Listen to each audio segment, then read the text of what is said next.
Most engines don't die in a blaze of glory. They don't explode on the highway like in the movie.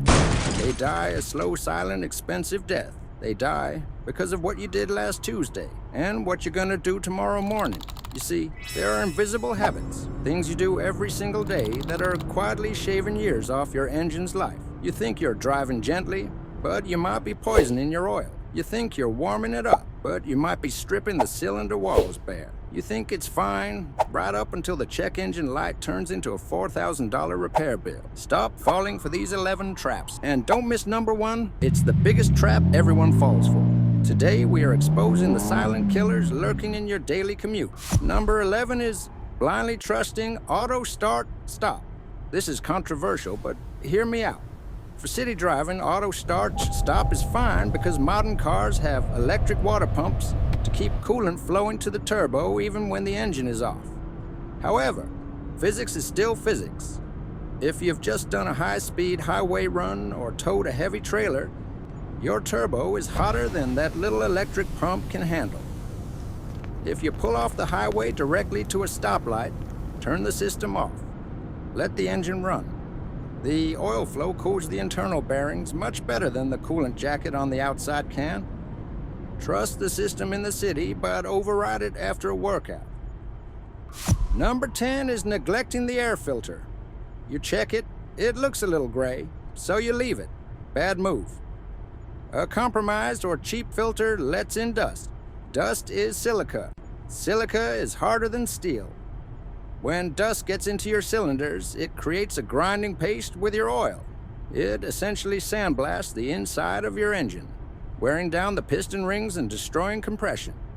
It's a $20 part. Change it. Number 9 is babying a direct injection engine.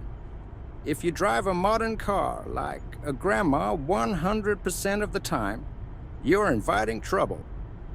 In direct injection engines, fuel doesn't wash the intake valves. Over time, oil vapor bakes onto these dry valves, forming carbon deposits that choke the engine. The fix is the Italian tune-up. Occasionally, once the engine is fully hot, safely run it up the rev range. High RPMs increase airflow and heat. Number 8 is the lifetime fluid myth. The manual says your transmission fluid is filled for life. Do not believe it. To a manufacturer, life means the warranty period. It does not mean your life. Fluids degrade. Heat breaks down transmission fluid. Coolant becomes acidic and eats gaskets. If you want the car to last, ignore the marketing and change these fluids every 80,000 to 100,000 kilometers. Number 7 is running on empty. Consistently driving with your fuel light on isn't just risky. It's hard on hardware. Your fuel pump lives inside the fuel tank and it uses the gasoline itself to stay cool. When you run the tank dry, you expose the pump to air, and it runs hot, eventually burning out the motor. Plus, you force it to suck up the concentrated sediment from the bottom of the tank. Treat the quarter tank mark as empty. Number 6 is resting your hand on the shifter. It looks cool, but it's expensive. When you rest your hand on the gear stick, you're applying slight constant pressure to the selector forks inside the transmission. You're grinding those forks against the rotating collar, wearing them down prematurely. It turns a crisp shifter into a sloppy one. Keep 2 hands on the wheel. Number 5 is lugging the engine. This is a silent killer for manual drivers. Lugging is when you're in a high gear at low RPM and you floor the accelerator. Maybe you're in 6th gear at 50 kilometers an hour. You think you're saving gas, but you are stressing the internals massively. In modern direct injection engines, this specific scenario can trigger LSPI, low-speed pre-ignition. The fuel ignites too early, causing a massive pressure spike that can crack pistons. If you need to accelerate, downshift, let the engine breathe. Number 4 is the hot shutdown. This one is critical for anyone with a turbocharger. You've just blasted down the highway. Your turbo is spinning at 100,000 RPM, and it is glowing red hot. You pull into a rest stop and immediately kill the engine. Big mistake. Your turbo relies on engine oil for cooling. When you kill the engine, the flow stops, but the heat stays. That stagnant oil trapped inside the red-hot turbo bearing begins to fry. It turns into hard sludge. We call this coking. Do that enough times and you starve the turbo bearings of oil. The fix? Let the engine idle for 60 seconds before you turn it off. It's a 1-minute investment that saves you thousands. Number 3 is excessive idling.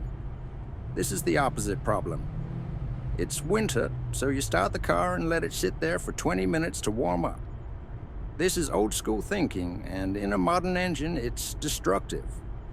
Modern cars run rich when they're cold, injecting extra fuel to warm up the catalytic converter.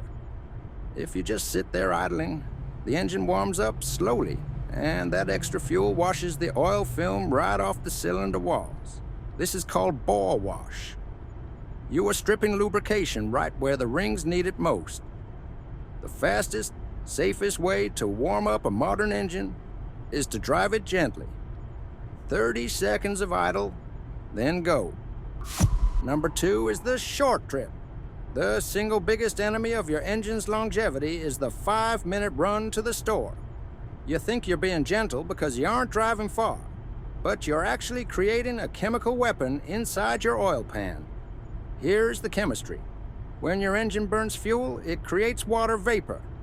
On a long drive, your oil gets hot and boils that moisture off. But on a short trip, that water stays. It condenses. It mixes with sulfur in the fuel and creates acid. If you only drive short trips, you're literally bathing your bearings in acidic sludge. The fix isn't to stop driving, it's to understand the heat cycle. Once a week, take the long way home. Get the car on the highway for 20 minutes and boil that poison out. Number 1 is the jackrabbit start. You're in a rush. You turn the key, the engine catches, and you immediately rev to 3,000 RPM to merge into traffic. Stop doing this when your car has been sitting overnight. The oil has drained down into the pan. But worse than that is thermal expansion. Your pistons are aluminum. Your block is iron. Aluminum expands faster than iron.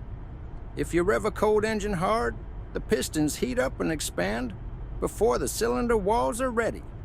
You're essentially forcing the piston to scrub against the wall. We call this piston slap.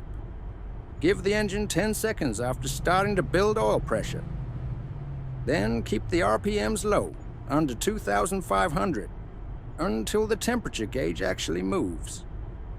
But if you stop doing them today, you turn a car that dies at 150,000 into one that drives well past 300,000. Treat the machine with respect. Understand the physics happening inside it, and it will return the favor.